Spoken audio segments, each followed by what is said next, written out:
What's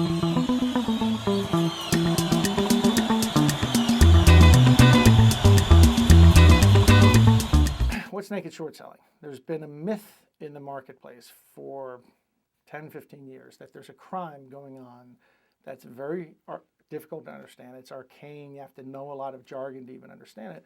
But it's as if the savings of America are in a big fish tank and some people have figured out how to open a spigot and just drain it out, and nobody up on top can really see that this is happening. Well, it sounds lunatic. And I didn't believe it. I heard it, some version of that's been floating around the market since the early 90s. Didn't pay any attention. So people started getting in touch with me about 3 years ago and asking me to talk to me about it and telling me to look into it and stuff. And I was saying, no, I dismissed them all. And what eventually happened is one guy got through, and I put him on the speakerphone as I was packing up a suitcase. I'll never forget. And he described this very arcane thing for about 45 minutes. And at the end of it, I was saying, fine, buddy, I understand, and thanks a lot. And he could tell I was giving him the brush off. And he said, look, I can tell you're giving me the brush off, so I'm going to make a series of predictions. And when these come true, you call me. And the predictions are, here's a set of 5 journalists that are going to call you, and they're going to call you and do hatchet jobs on you. None of them had ever called me before. Secondly, so you're going to get these calls, Patrick. You're going to find yourself the target of a federal investigation. You're going to find yourself trading on some foreign exchanges that you never heard of, that Bahamas and Australian stuff. And fourth, the SEC is going to start publishing a list of companies that are seeing a certain oddity occur in their stock. It's called the Regulation Show Threshold List. And when they start publishing that in a couple months, there's only 0.5% of companies are going to be on it, but you're going to be on it. I said, okay, buddy, okay, thanks. Hung up. Well, over the next 8 weeks, every one of those stories came true. In fact, on that trip that I was packing for, the journalists started calling me. Well, that was odd. And the power of the journalist called me. We became the object of an FTC investigation that was sort of a very flimsy investigation that went nowhere, and they dropped it. We started trading on exchanges in Stuttgart, Bavaria, Munich, Bahamas, having nothing to do with that. And when this list came out, and there were only 30 or 40 companies out of 7,000, when the list came out, we were on the list. Well, the power of any theory is its ability to make predictions. And if someone could make that set of predictions, you got to look into it. So I started looking into it. I spent about 3 months and buried in it. And I gradually realized the guy was right. There is this crack in the financial system, and the savings of Americans are being drained out of that crack. There's one economist who says, and I mean a serious economist who says it may be tens of billions, maybe hundreds of billions of dollars have been stolen through this crack.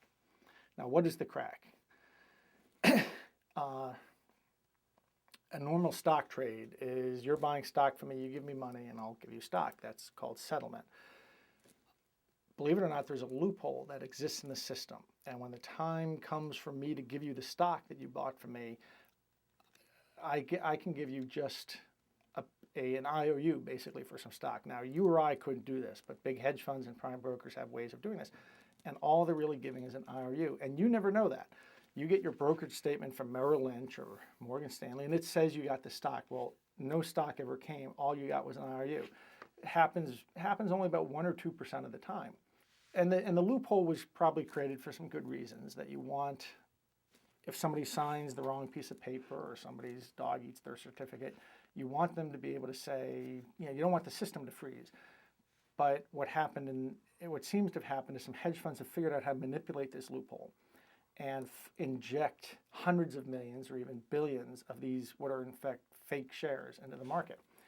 Now, it creates 3 effects, 3 problems: a small, medium, and a large problem. The small problem is it's ruined corporate democracy. And there was an article by Bob Drummond in Bloomberg Markets magazine mid-last year that's called The Corporate Voting Charade, where he has people on the record in the back offices of Wall Street, the transfer agents who actually count votes, that say, with quotes like, "This is positively criminal. We regularly do not have any idea who's entitled to vote and who isn't.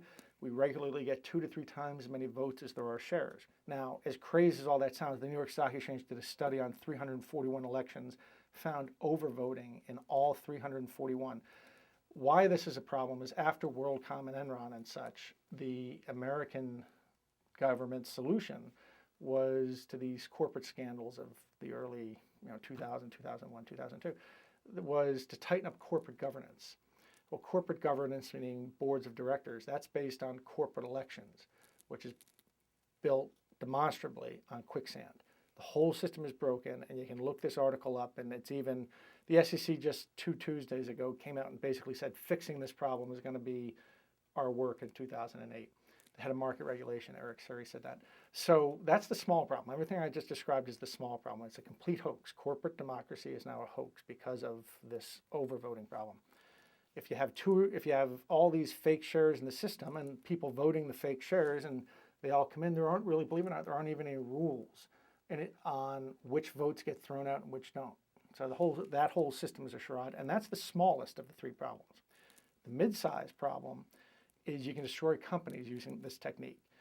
If it just really happened by random human error, you'd see these fake shares, these phantom shares scattered around the market, like peanut butter spread over a sandwich. They'd be spread evenly. Well, the SEC hired an economist named Leslie Bonney to study this, and she did this statistical analysis and saw where they're concentrated, and she says, no way this is happening by random human error. It's massive, it's endemic in the system, and it's clearly being used to manipulate. It's clearly being targeted. And how it's used to manipulate is you go after a small company, a small cap, meaning 300 million, 400 million or less. You pick a biotech or a financial company or just a technology company where it's easy to create a lot of misdirection and smoke and mirrors about. You couldn't do what I'm about to describe. You couldn't do to IBM or Microsoft. But you can do it to small companies. And you just flood the market with fake shares in their companies, and you can crack the market. And if you can do this while you have a couple of your shill journalists just write stories after stories banging the company, you can basically drop it to nothing. And if it's a company like a biotech, the biotech model in America has always been, angel funding, small venture rounds, a couple of venture rounds, goes public, and then it sips at the capital markets for 5, 10, 15 years as it develops drugs. Well, you can snap that life cycle. The company will collapse, and you can walk out with its market cap, and maybe you can walk out with that market cap 2 or 3 times over. So, is that going on? Well, 3 years ago, the SEC was saying this is a myth. This isn't a myth. They finally faced enough public pressure that they passed a very tepid Regulation Show, and it said that they were going to start disclosing the names of companies that are seeing excessive numbers of these phantom shares in their stock. And they actually said on their website, the SEC website actually said, we have to grandfather, that is, we have to forgive all the phantom shares that are already in the system because we're afraid of the volatility that might result from large pre-existing open positions. Now that's bizarre because a month or a year earlier they'd been saying this isn't going on, it's a myth, it's all wacky. And then they came out and said, well, okay, we're going to try to do something about it, but we have to forgive all that's in the system because if we don't, it's going to crack the system. See, I've been down this rabbit hole so long, it's hard for me to tell what normal people see. Do you see why that's contradictory?